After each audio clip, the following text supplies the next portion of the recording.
महाराणा प्रताप का नाम भारतीय इतिहास के उन महान योद्धाओं में लिया जाता है जिन्होंने अपने अदम्य साहस और अडिग संकल्प से मुगलों के सामने न झुकने की कसम खाई थी। उनकी वीरता, आत्मसम्मान और अपने राज्य की रक्षा के प्रति उनकी प्रतिबद्धता एक प्रेरणादायक गाथा है जिसे हर भारतीय अपने दिल में संजोकर रखता है।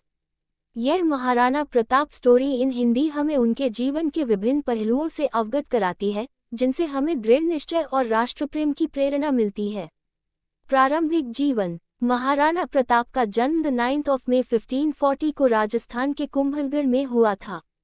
उनके पिता महाराणा उदय सिंह द्वितीय और माता रानी जयवंता बाई थीं। बचपन से ही प्रताप में वीरता और साहस की अद्वितीय भावना थी। उन्होंने केवल 14 वर्ष की उम्र में घुड़सवारी और हथियार चलाने का प्रशिक्षण लेना शुरू कर दिया था।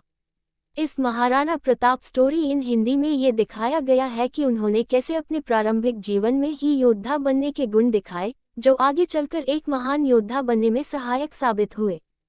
चित्तौड़ से उदयपुर की यात्रा। महाराणा प्रताप की कहानी में एक महत्वपूर्ण मोड़ तब आया जब उनके पिता महाराणा उदय सिंह द्वितीय ने चित्तौड़गढ़ को छोड़कर उदयपुर को अपनी नई राजधानी बनाने का निर्णय लिया। मुगल सम्राट अकबर ने चित्तौड़ पर आक्रमण कर दिया था और उदय सिंह ने इस संकट का सामना युद्ध से बचने के लिए संधि करके करना चाहा। लेकिन महाराणा प्रताप इससे सहमत नहीं थे। उन्होंने अपने पिता के इस निर्णय के विपरीत जाकर चित्तौड़ को पुनः प्राप्त करने का संकल्प लिया। यह उनके अडिग संकल्प और वीरता का प्रतीक था जो उन्हें भारतीय इतिहास में विशेष स्थान दिलाता है। महाराणा प्रताप स्टोरी इन हिंदी का एक महत्वपूर्ण अध्याय 1576 में हल्दी घाटी के युद्ध के रूप में दर्ज है।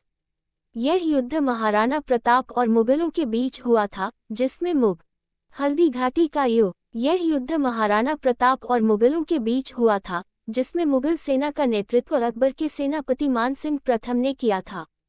इस संघर्ष को भारतीय इतिहास में एक निर्णायक युद्ध माना जाता है। महाराणा प्रताप की सेना के पास केवल 20,000 सैनिक थे जबकि मुगल सेना में लगभग 80,000 सैनिक थे। इस युद्ध ने महाराणा प्रताप की रणनीतिक कुशलता और युद्ध कला को उजागर किया जिसमें उन्होंने मुगलों की विशाल सेना का मुकाबला किया। हल्दी घाटी के युद्ध में ने अपने प्रिय घोड़े चेतक के साथ अविश्वसनीय साहस का प्रदर्शन किया। चेतक ने अपने स्वामी की रक्षा के लिए अपनी जान तक न्योछावर कर दी।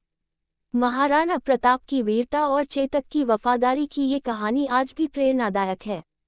यह युद्ध निर्णायक नहीं था लेकिन इसने महाराणा प्रताप को अमर कर दिया और उनकी वीरता की गाथा भारतीय लोक कथाओं में हमेशा के लिए बस गई।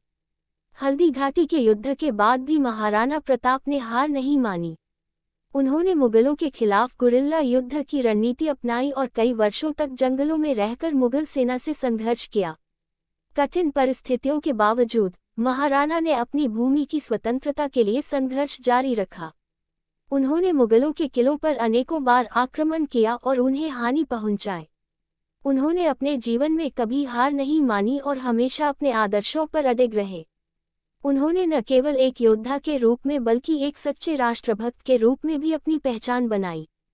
उनकी कहानी हमें ये सिखाती है कि चाहे कितनी भी कठिनाइयां आ जाएं, हमें अपने लक्ष्यों के प्रति दृढ़ रहना चाहिए।